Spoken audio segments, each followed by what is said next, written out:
go to in Indieslive/watch. No. Pop out a new tab. Yo, what up? Getting set up here. 1 second. Search to the left. What's up, guys? Indieslive. What did you say? /watch page. No. Sorry. Entrepreneur.io/Indieslive /watch page. All one word. And that will be where your questions are. Got those URLs memorized. Yeah, they do. All right, current session. Yep. Should load, and then if you scroll down, you'll be able to see the Facebook questions and comments. Got that. Nice. They found each other. Thank God. Got that. Yeah, dude. Kind of a light Got one. Chat. All right. We're in. We're in there, dude. Text me if you need anything. Good man. Thank you, sir. All right. Well, as you can tell, I'm at Cirque's new place on this lovely sofa. Maybe the most comfortable Indieslive of all time. And I'm here to answer the questions. So let's do it. As always, if you guys have any questions, thoughts, comments, concerns, things you want to talk about, just drop a comment either on the YouTube video or the Facebook post, and they'll pop up here, and I'll walk you guys through them. Let me see. I am not Shay, but you know what? We're going to move on with that.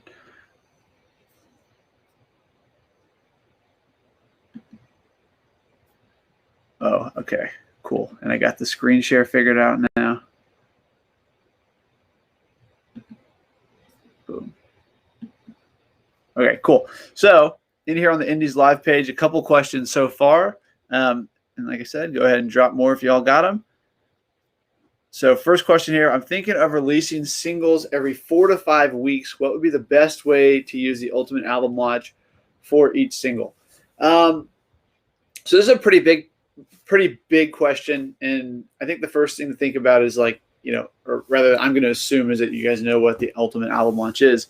But there's kind of two approaches here. The first would be to do a mini opt-in campaign around every single, using like an Ultimate Album Launch style technique. And the second would be to do a full album launch and then the singles. So the first one I feel like is probably more what you're talking about getting into, which is like, I got these singles coming out every 4 to 5 weeks. How do I use an album launch technique for each of those singles? So the main principles behind the album launch that you're going to want to be aware of here, from a big picture, when you're looking at the album launch, you know, you either release a video or you've been running fan finder traffic for a while, so you have this big warm audience. You pick a date. You say, hey, on this date, this thing's coming out. I'm going to give you early access to it, though, and all this bonus content. People sign up. They get early access, bonus content to it, and then, you know, eventually it comes out public. So if you're applying that kind of like big picture, broad scope to these singles every 4 to 5 weeks, then really all you'd want to do is say, okay, my single's coming out in 5 weeks. Let me get together some cool bonus content. So maybe that means like, let me get together the official audio for the song. Let me get together maybe like some demos for the song. Let me get together some performance videos. Let me get together some studio pictures of me making the song. Maybe something kind of much like this, where you're just sitting talking to the camera and you're like, hey, I wrote this song when it's about this, kind of like, you know, an inside behind the scenes look at something. So first you want to get those assets together. And if you want to do this for every single, then you can do that. Just collect them for every single. Once you have that, you'll want to just build out a page that houses all this content. And really here up to you, it's up to you. You could put it all on one page and house it. What I would probably recommend is split up the content for the single over 3 days. So you could say, okay, day 1, you get the official audio and a performance video. Day 2, you get to hear the story behind the song. And then day 3, you get like the demo or something like that, right? So split it up that way. And then what you've put together once you do that is a mini album launch for the single, where essentially you'll say, okay, we have this video, it's running, creating top of funnel awareness. you want people to know about you, right? So you're running top of funnel, create an opt-in page that says, hey, I'm doing this. The single's coming out in 5 weeks, but I'm giving early access plus tons of free bonus content to it. The messaging is all still the same. You just tweak, like instead of full album, it's like single. Let people sign up and then auto deliver the 3 days in the 3 content pages. If you have a product piece at the end of those 3 days, you can put it in there, or you can do some kind of store discount if you have a store, just saying like, hey, thanks for coming along. This is coming out on this date. Go ahead and grab it here. So that's what I would recommend in terms of how do you apply an album launch to the 4 to 5 singles on an individual basis. If you want to do a big picture scope, you could just say, hey, my album, or over the next 6 months, I'm putting out these 5 singles, and, I want to give early access to you for these. And then you make the same offer. You have a day for each song, the bonus content I just talked about, and you allow email signups to join. That is probably a better offer to make, just because it's going to require less tweaking and changing every time.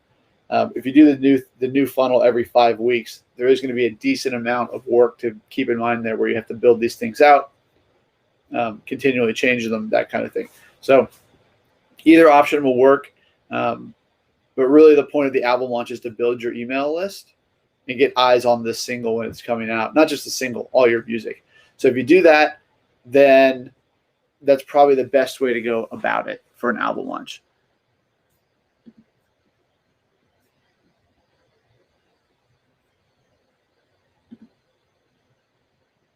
Let's see. What kind of questions are you answering today? I'm pretty much answering any questions around digital marketing for your music. So if you have, a general question about a training or a strategy that Indiepreneur recommends, if you've got a campaign running that you're curious how it's doing, if you have a page you want me to audit, any of that stuff works. So feel free to drop them here. Let's see. John Kyle says, brand new here, working on recording some songs right now, but want to start on a marketing strategy for these. Last songs I released were in 2019. Curious about how to remarket those. Yeah, John. Well, first off, welcome to the Indiepreneur community. Super glad to have you here. The first place you're going to want to start is by going into your Indie Pro membership and checking out kind of like the buddy system training. Make sure you get a good understanding around the buddy system in general, kind of the train tracks of what you're looking to do. At the same time, when you go into the trainings, there is a train tracks thing in the top right, I believe, that will kind of put you on the right path in terms of what trainings to apply. So that might be super helpful for you. But regardless, take a look at the buddy system training, and then probably what you're going to want to do is a fan finder. Like, that's the best way to promote things. New, old, doesn't really matter. I have fan finders from 4 years ago that I still run that are still working well. So check that out. But what I recommend is go into the Indie Pro, go into the training section, and then look on the top right for that train track. Let me see if I can find it for you real quick. Kind of train track directional. It'll tell you what you should be paying attention to. Yeah, so you log in, you go to your Indie Pro account, you go to Training Vault, and then in the very top right, it'll say Training Tracks in like a big green button. Click on that, and that will help you kind of plot out where you're at, what you should focus on, and what trainings are going to be best. But I imagine you're going to look for the buddy system training, and you're going to look for the fan finder training, and those should give you great insight into kind of how to remarket your songs and how to market your upcoming songs.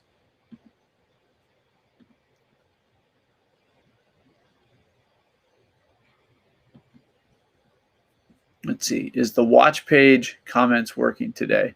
I believe so. I'm seeing this comment, so I'm going to assume that it is working. I don't have reason to believe otherwise. Let's see. So Devin also dropped a comment. Let's read it real quick. It says, hey, I had a question regarding targeting traffic source for fan finders and greenlight warmth content. This is a long question, he says.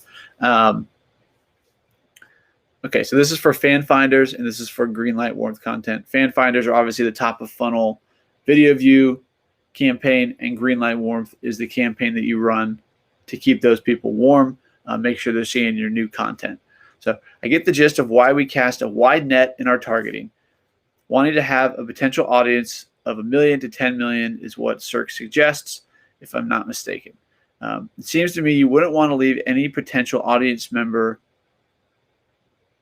left out because Facebook could know who your potential audience is better than you. As much as you want data to pull from, it's more advantageous to cast a wide net. I'm wondering why I don't hear much from you guys regarding specific narrow geo-targeting when it comes to these top of funnel campaigns. If I'm trying to grow my following and endear new people to my artistry, wouldn't it make sense to create an additional ad set in my next fan finder with narrow targeting purely focused on my hometown and surrounding cities to go along with the suggested audience targeting strategies? That way I'm sure to reach the screens of people who fit my music at home. Or is that redundant, or will it have unintended consequences? Yeah, Devin, so this is all great thinking, and really it kind of depends on what your objectives are. So when you're talking about the fan finder training and the Greenlight Warmth training, the basis of digital marketing and the basis of kind of like the fan finder is that the beauty of being an independent musician and the internet is that there's probably somebody on the other side of the world that likes your music and would pay to buy it. There's probably people in your hometown too, but there's people all over the world that enjoy your music, want to hear your music, and will pay for it.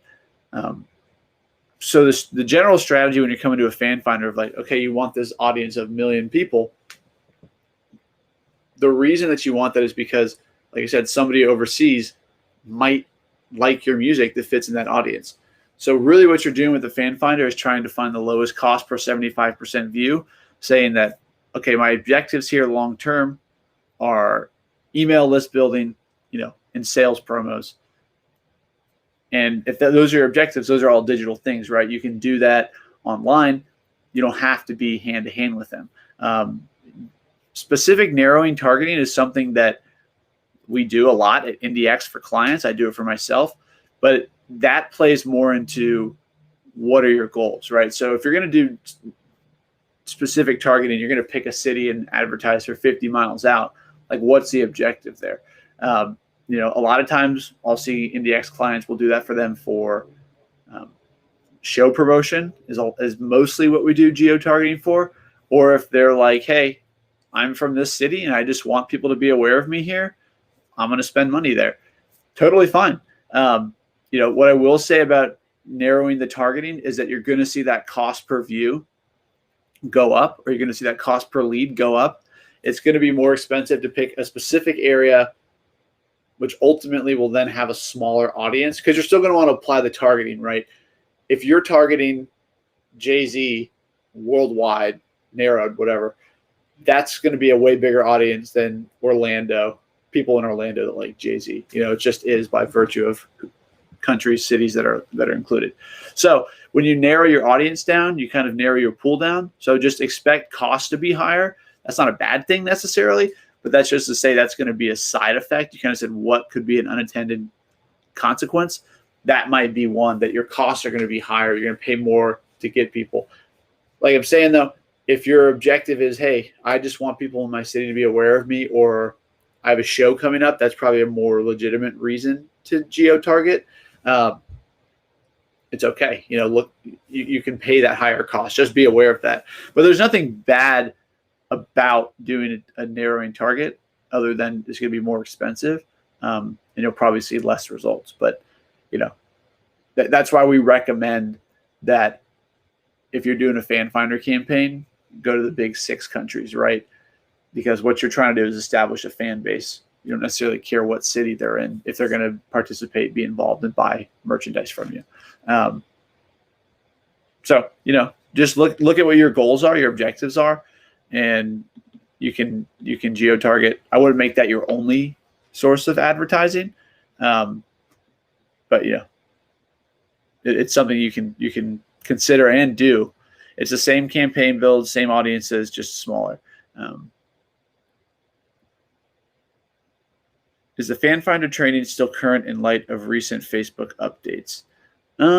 Let's see. I would need to take a look at that. The only thing that may not have been updated yet is when you're building your audiences. Facebook Audience Insight isn't there anymore. So that may not be there. Sorry, 1 second. I see these comments about potentially not seeing the video.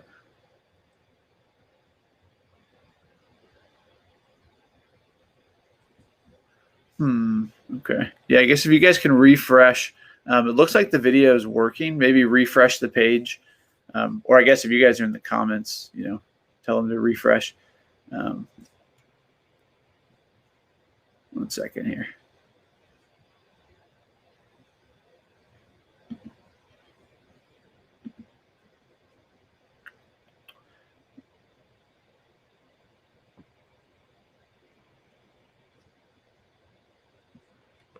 Cool. Okay.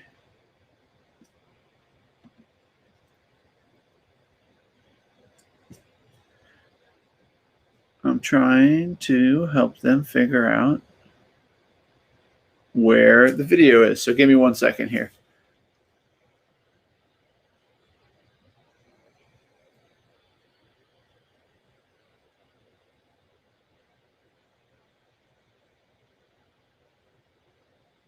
Let me ping Circa.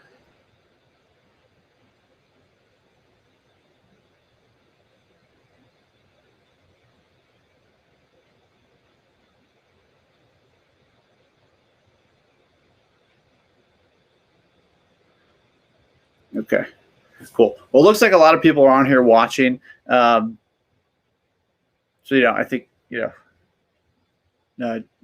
guys are telling them to refresh the page and hit play. I think that seems like the best path to go down. Let's see. Yeah, so the Fan Finder training, that is up to date. The thing that may not be up to date in there is the new Audience Insights kind of tweak when you're building your Facebook audiences. Obviously, Facebook got rid of the Audience Insights, and that's no longer there. So on that note, just use alternative sources when you're building your audiences out. Spotify-related artists, all that kind of stuff. I typically just use Spotify-related artists, honestly. So you should be good there. But the core principles of the campaign, running it, monitoring it, all that stuff is still the same.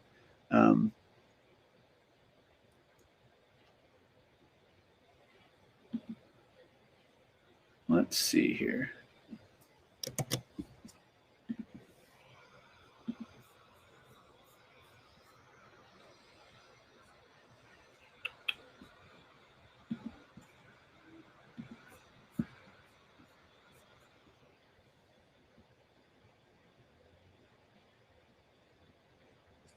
Circling back to that previous question about when to run geo-targeting fan finders versus not, the follow-up comment's exactly right, that you'd want to have your fan finder running worldwide big 6, and then run the geo-target at a smaller budget directly to them. So there's nothing against running both of those. Just whatever you're spending, spend less on the geo-targeting because you're going to exhaust that audience more. But that makes total sense in the way to actually implement it.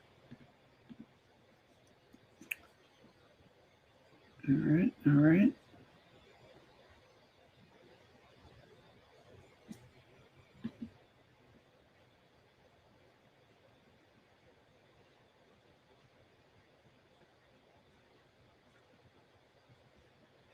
All right, let's see what Mr. Jordan. All right, so Jordan says,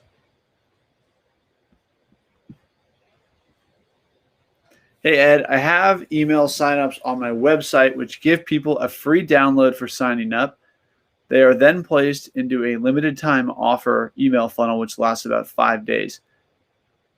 I am also sending out regular email content about once a week to my entire list. My question Do you think it would be best to keep new signups out of my regular content emails until after they have either purchased, opted out, or the limited time offer has expired? In short, do you think my regular content emails could interrupt the flow of the limited time offer email for new signups? Cool, Jordan. So it sounds like you sign up, you get a free download, you're then into this limited time offer email funnel, which sounds like it's a sales funnel. And then you also have these nurturing content emails. So what I would recommend is, first of all, I do think that having people in the lifetime offer funnel and sending them nurturing emails, they're kind of hitting each other, right? Because you might hit a situation where somebody gets 2 emails in one day from you, which is probably a little bit obnoxious on their end. So as a general rule of practice, when I have an iSeries, I exclude the tag everybody that's in the iSeries, or if you're in Drip, you can just say is currently active in this series or this workflow, and then just exclude them from the campaign that you're sending out. So however you do that, I would exclude them from the nurturing campaign. Something I would probably recommend though, I'm curious how, if you see a lot of sales coming from your limited time offer funnel, because if you are, great, let it keep riding. If you're not, it might make sense to expand on that welcome series. So it's like they sign up, they get a free download, and then they get 3 or 4 or 5 more emails over the course of the next 5 or 6 days that are, instead of making them an offer, saying like, hey, you know what, you got your free download, but like it's really important to me that I'm a real person and like I've done some cool stuff. So I'm going to send you some videos over the next couple days if that's cool with you. And here's the first one. If not, respond and I'll stop sending them to you. So kind of build that nurturing a little bit more. And at the end of that, send 1 or 2 soft sales emails for a limited time offer. So you might want to try to build that relationship a little bit more. That's aside from your question, but for your question specifically, I would keep the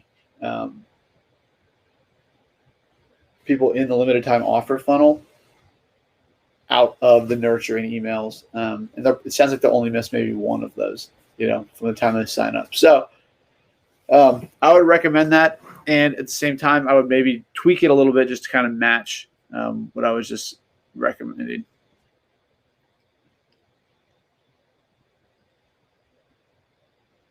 Let's see. 20 Blood Records says, how do I determine the best type of video to make for a fan finder? I have a 7-piece band, but thinking to do a smaller group acoustic thing in a home setting, easier logistically and probably better audio sounding. Yeah, so when it comes to planning a fan finder, obviously check out the fan finder training and kind of like here's what kind of videos to make. That'll give you a good insight on what the intro should look like, what the pattern interrupt, like kind of maybe a setting. But I will say there's a lot more planning and effort, and it's very difficult sometimes to get a video with 5 or 6 or 7 people. My band has, we have 5 people in the band. We've done videos before that have 7 people in them. And audio is definitely always a big challenge about that. But what I would say is that there's always a solution to it. If you think that that's not going to be, if you think doing an acoustic version of a song is not going to be representative of the vibe you want your potential fans to get, then just figure out how to make the 7-piece thing work. That would be my point of view on it. That might mean outsourcing audio. It might mean rehearsing, a lot beforehand. But I've always held like the most important, most sacred thing when it comes to filming a fan finder video as being, what do I want a potential fan to see? So if you're saying you've got a 7-piece fan, or you've got a 7-piece band, and those 7 people are all super crucial to it, in terms of I'm scrolling, I see your video. What is that video going to say to me? What am I going to think of you? For us, doing a stripped down 2 or 3 person acoustic video is not going to give off the vibe that we're aiming for. We're aiming for fun, happy, group, that kind of thing. And that's a question for you, but to answer. But really, if you think that a 2 or 3 piece person video is going to just like knock it out of the park, it's going to do what you want, it's going to give the vibe off that you want, then totally go for it. I mean, there's hundreds of amazing single person videos that I've seen, not to mention 2 or 3 people. So you can do a great video, but it's more speaks to what do you want your brand to look like, and then match it up, So something to keep in mind there, but there's always a way to do it. If you want to do the 7-person video, there's a way to do it. You just got to figure out kind of how. And a lot of the issues I've experienced have been audio related. And outsourcing the audio for filming has been helpful. Let's see. Amanda says, real quick before Amanda's.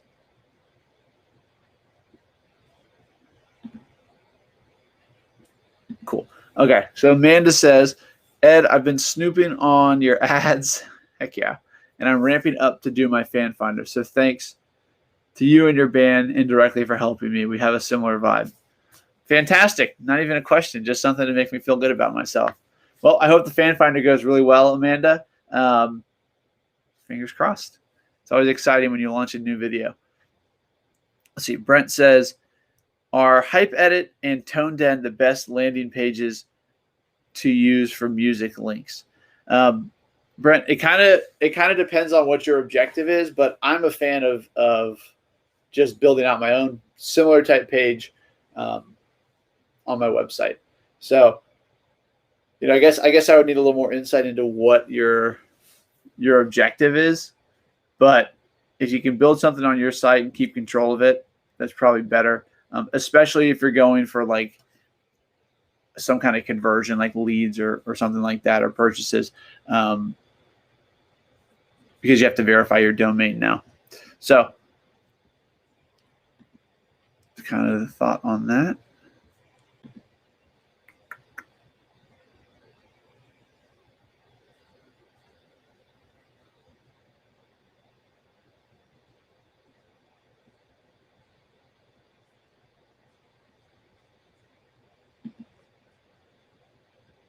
All right. I'm refreshing here.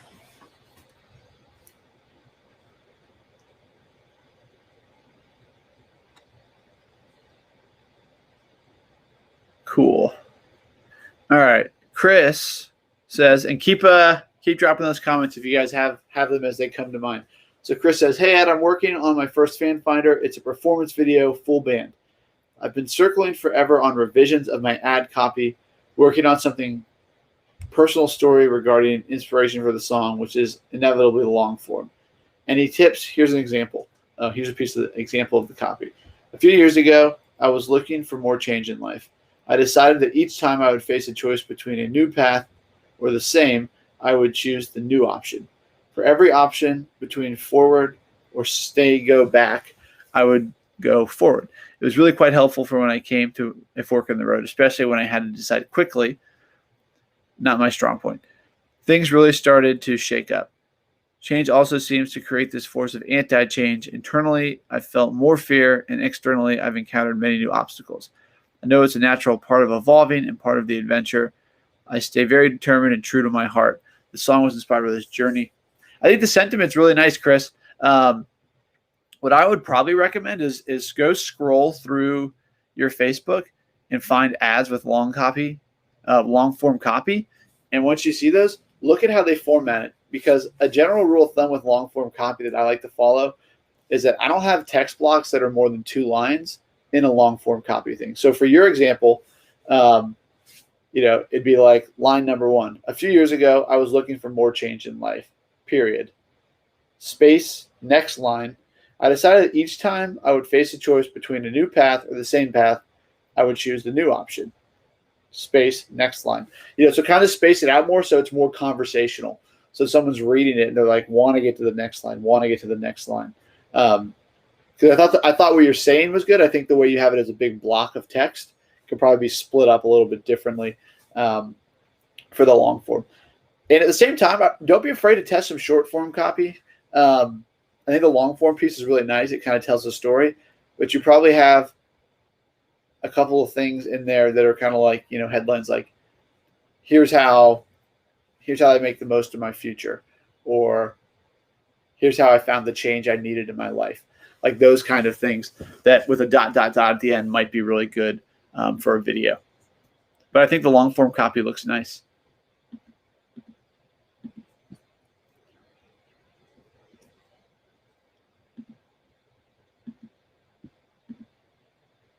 Let's see.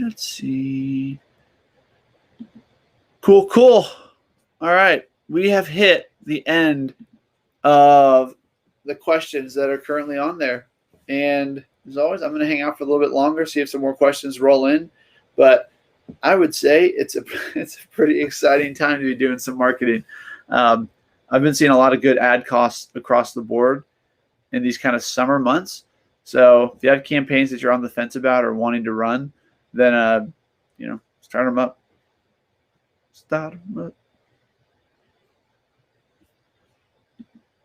Very good.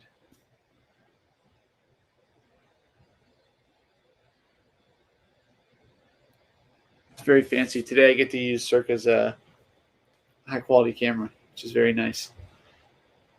That's a new place. Life is good.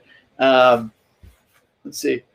I guess I'll talk a little bit. Well, I'll talk a little bit about it, but we are doing a ground report later this month. Joe and I, we just did the 502s, just did like a month-long tour that went really well. So we're going to be sharing later this month some insights into what we did to get to that point in terms of digital marketing kind of baseline, and then what we did that worked, what we did that didn't work, and kind of how we made the most of it. So we're going to be doing that at the end of July. So I guess I don't want to dive too much into that, but that is something to look for if July 28th, I think, whatever that Wednesday is. July 28th. If you are thinking about touring or looking into touring. Let's see.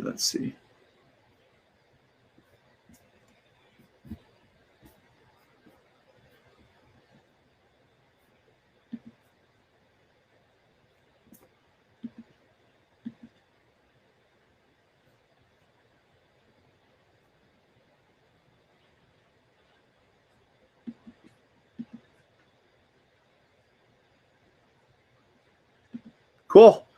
All right. Well, I see one more question just rolled in, and then I am going to pop over to Instagram Live for the live session after this. But yes, when you're running the fan finder, you want to run it to the big 6 countries. You can expand on that a little bit. Sometimes I like to throw in Germany or the Netherlands, but you want to keep it relatively tailored to that green light warmth country list that's in the trainings. So, big 6 is safe. You can kind of go outside of that a little bit and just keep an eye on it. But other than that, I hope that everybody has a fantastic Wednesday. And if you're in the mood for more, then I will see you on Instagram shortly. See you guys.